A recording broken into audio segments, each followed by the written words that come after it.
relax, we living that luxury. My niggas be drilling the life as a villain, we work tryna flip at that peso. I lost my nigga thinking about him every day, still ain't let a day go. She wanna fuck, I just want the top, so I showed the shorty his case closed. We took 2 hours, turned it to a dub, we learned how to switch up that angle. Switch up that angle, tiger stripes on her booty like Bengals. Sup? Go. I found a little girl. My name is Alex, and this incident that I will never forget happened in 2019. Okay. It was about exactly 10 p.m., and I was still miles away from my house. Wait. So, 10 p.m. You walk in. It seems like you walking from wherever you coming from. It seems like you walking 10 miles to your house.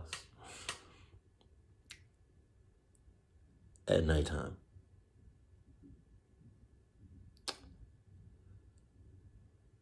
So many things could go wrong that I don't even have enough red flags to give to you. Yeah, due to my young age, so I was walking home by myself. I used to be afraid of strangers and the dark, so the anxiety was getting worse. I was walking down the street, pulling out my cell phone flashlight since it was pitch black outside. Wow. Nobody was on the road, and I felt that was very weird because the street usually had lots of people around there. Let's just get back as soon as possible. I was nervous, but didn't have any choice.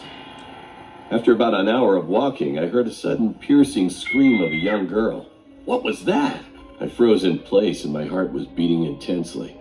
After about 30 seconds, I heard it again, but it was different. It sounded like someone was being killed this time. Oh my God. I started to run in the direction of the screaming, however... Question. You got a 50-50 chance. You in his position. You got a 50% chance that it could be bait to get you clucked up. And it's not a real, it's not like, you know what I mean?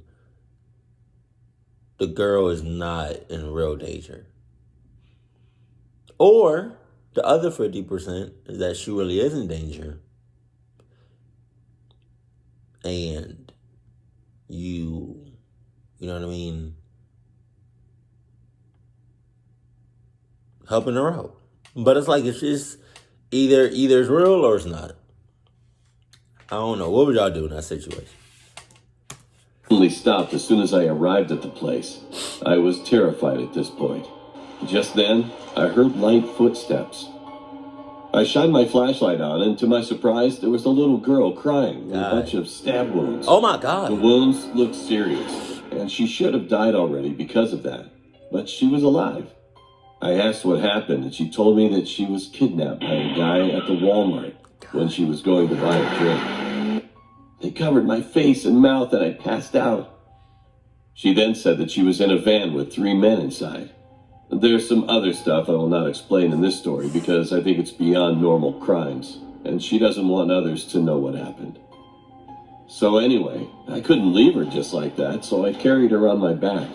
And she was light, like a feather, as if she hadn't eaten in weeks. I eventually took her to my house, and my parents made some food for her. And it was kind of scared to see her pale face and skinny body. Then I called the police, and they went to the area where I found the girl. After a few hours, they reported to me that they had found an old cabin, and the parents' dead body of the young girl inside. And their bodies were brutally dismembered. After that, they had found a man with a knife hiding in the cabin. Shit. The girl was still eating, looking at me with a confused look, and I felt really sorry for her at that time. The criminal was arrested on the spot, and eventually sent to jail for life in prison on a charge of murder. The case seemed to end like... Why he look like that? Go back.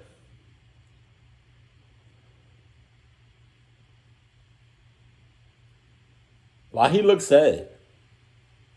Huh? You did this! Spit everywhere. You did this! That. And on a charge of murder. The case seemed to end like that, but we left a girl. She had nowhere to go back. I told my parents, and after having lots of conversation, they eventually decided to adopt her. Now I'm 17 years old, and she's turned 8 years old, and we have such a good brother and sister relationship. However, to this day, I've always wondered what would have happened to her that day if I didn't go and search for where the scream had come from. God damn. How did she even end up by herself? What was she doing? Where was her peoples at? Who was watching this little girl? A kid, a child, like, you telling me nobody was watching her unless somebody was watching her? I don't know. It's a bunch of variables in this story that I need to like figure out. Excuse me. But I don't like the fact that she was a little ass kid by herself. That's crazy. Now I kind of see why it was mostly nobody on the streets, because you had two people doing clucked up shit. But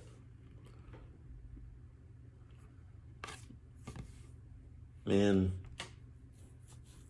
on some real shit,